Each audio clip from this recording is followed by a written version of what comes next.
مزامیر 139 14 تو انسان را عجیب و بی‌نظیر آفریدی. آمین. مزامیر 139 14 تو یعنی خدا انسان را یعنی من عجیب و بی نظیر آفرید. آمین. مزامیر 139 14 تو انسان را عجیب و بی نظیر آفریدی. You, means God, made me, that's me, amazing and wonderful. مزامیر 139 14 تو یعنی خدا انسان را یعنی من عجیب و بی‌نظیر آفریدی. آمین. You made me amazing and wonderful. مزامیر 139 14 تو یعنی خداوند انسانها رو عجیب و بی‌نظیر آفریدی. آمین. God made me amazing and wonderful. Psalm 139:14. مزامیر 139 14 تو یعنی خدا انسان را یعنی من عجیب و بی‌نظیر آفریدی. آمین. تو انسان را عجیب و بی‌نظیر آفریده ای. مزامیر 139 14 تو یعنی خدا انسان یعنی من را عجیب و بی‌نظیر آفریدی. آمین. تو انسان را عجیب و بی‌نظیر آفریدی. مزمور 139 14 تو یعنی خدا انسان را یعنی من عجیب و بی‌نظیر آفریدی. آمین.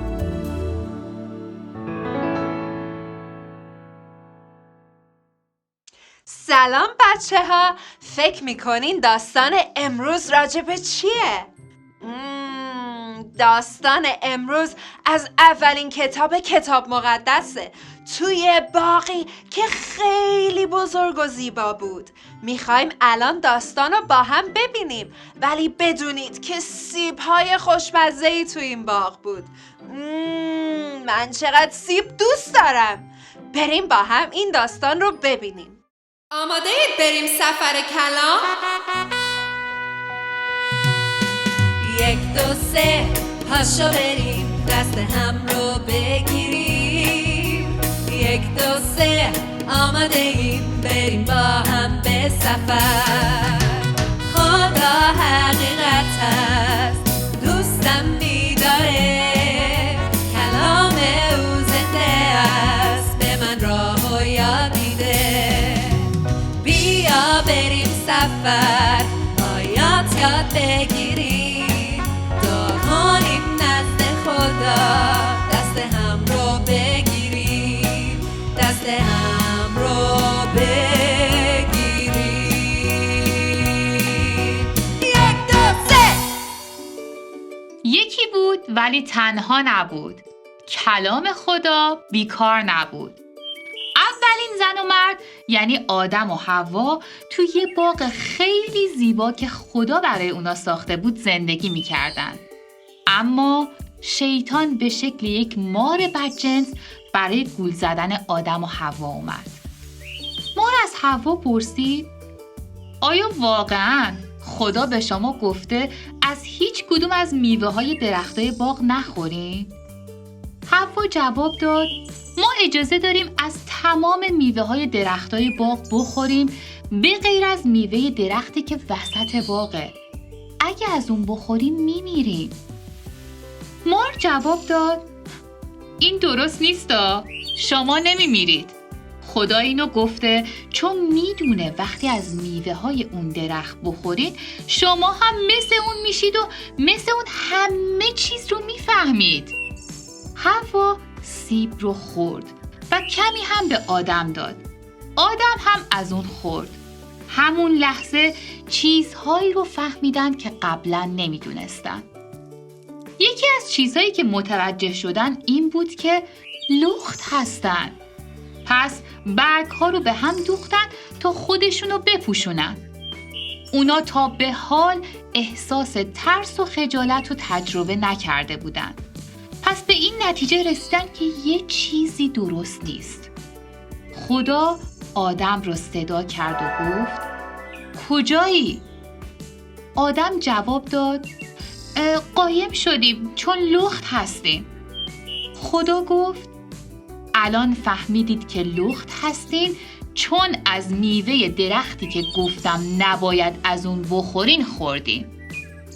آدم شروع کرد به غر زدن سر حوا و اونو مقصر دونستن و حوا هم همه چیز رو انداخت گردن مار و گفت اون گولمون زد. بعد از اون خدا گفت ای مار بدجنس، از این به بعد باید روی شکمت بخزی و یه روز یکی میاد و تو رو شکست میده.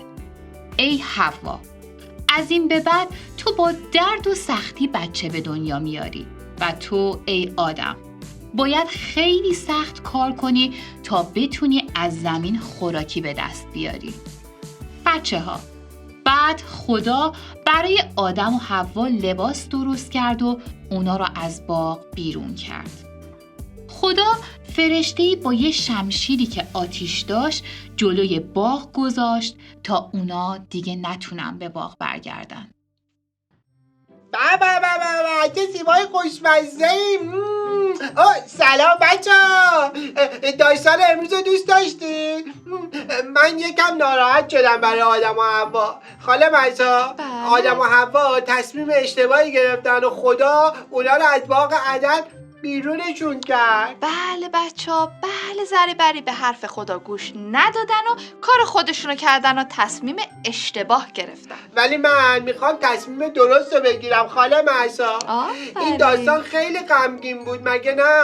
آخه ما از کجا باید بدونیم که تصمیممون درسته خاله مهسا؟ بچه‌ها وقتی نمیدونیم چه تصمیمی بگیریم باید با خدا حرف بزنیم. اونا با خدا حرف نزدن. ذره بری آدم و حوا از خدا نپرسیدن که چی کار باید بکنن. پس وقتی میخوایم تصمیم درستی برای زندگیمون بگیریم باید با خدا صحبت کنیم؟ بله، خدا ما رو راهنمایی میکنه و بهمون یاد میده که چه تصمیم درستی بگیریم. پس خاله پگا واسه یکی از این سیبای خوشمزه رو کندیم بفرستیم، به کسی نگیرم. یه خاله پگا بگیر سیبا. واو، مرسی خاله مهسا. بچه ها، آدم و حوا به حرف خدا گوش ندادن و تصمیم اشتباهی رو گرفتن. خدا همیشه خوبی ما رو میخواد و میخواد که باهاش راجب مسائل زندگیمون صحبت کنیم. آیه حفظی این هفته هم به یادمون میاره که با خدا صحبت کنیم. ولی اول پاشین بریم با هم یه سرود بخونیم. پاشین بچه ها.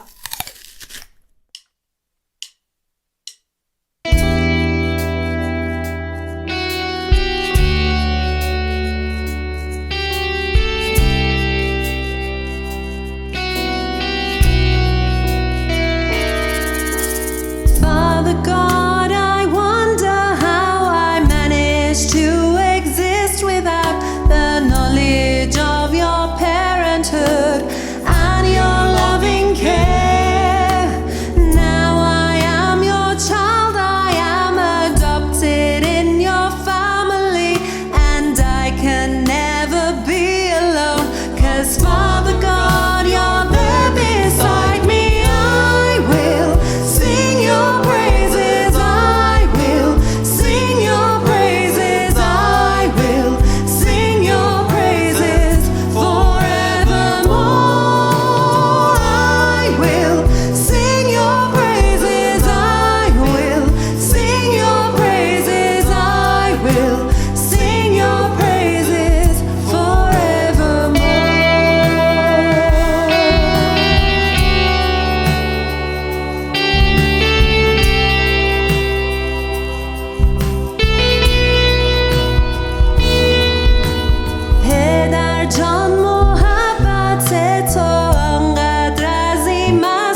آماده این آیه رو با هم بگیم؟ یعقوب 1:5 اگر حکمت میخواهی از خدا بخوا تا عطا کند. James 1:5 If you need wisdom, ask God for it. کیمیا جان این آیه رو برای ما میگی؟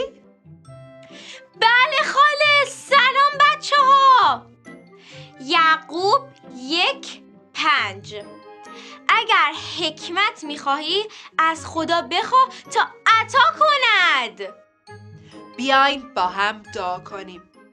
خداوندا مرسی که به ما کمک میکنی که تصمیم‌های درستی بگیریم.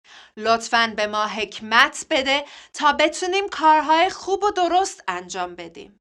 به نام عیسی مسیح دعا میکنم. آمین. آمین آمین آمین. بچه ها مطمئنم که دفعه بعدی که ببینمتون حکیم تر شدین. خداحافظ بچه ها.